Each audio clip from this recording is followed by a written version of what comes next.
So hari ni aku nak pergi cari kereta dekat ni showroom anti recon je ni. Murah tak murah? Kita tengok Abang SA ke? Saya SA. Berapa Jim ni? RM9,000. Weh faham sangat. Jajan banyak kereta ni. Side step ada, adjustable ada. Mahal tu.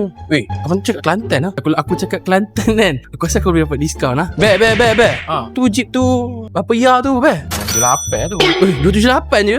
Apa ni bang? Abel tu cakap 278 je asal dia sampai 300. Commission kita je. Nak bagi free gift lagi. Ambil lah gaji saya. Jim ni yang kecil ni pula berapa ni? Yang ni. Ha. 150. 150. Weh, tak boleh percaya. Sekejap. Be. Sorry be, kacau sekejap be. Tu papaya tu yang Jim ni tu. 129. 129. Bang, apa ni? Harga 129 saya cakap 150. Kau nak cari kereta apa sebenarnya ni? Nak tanya harga pun tak boleh ke? Kau nak kereta apa? MPV. Ada. Jom. Kat dalam. Jom. Ni aku ada Toyota Nova dan Wagon. Dua-dua ni aku bagi 160. Ambil 2 biji aku bagi 100. Takut Alphard kau tak mampu. Apa kerek gila cakap tak mampu. Ui, 16. Takkan tak ada free gift kot. Aku dah cakap tadi. Nak buka apa?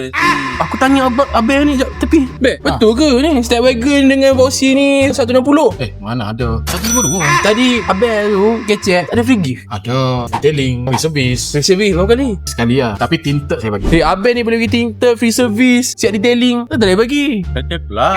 Wih, kerek siut. Apa kerek sangat SA tu Sabar Abang cakap tak apa ni? Saya rasa saya nak cek hatchback abang. Ada ke Oh, hatchback? HP ada.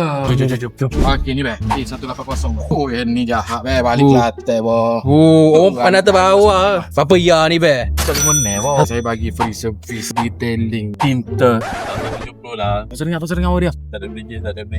Kita bagi free gift. Ni Pak sisi kan. Tu orang bujang abang aku. Apa ya ni Ada kucing 15. Diskaun boleh Boleh, tak ada masalah. 108 on. 120 lah. 108. Kasih Saya jadi, tak tolak- Beh. Saya tak tolak gift. Gift tetap ada. boleh test drive? Boleh. Abang yang booking jom.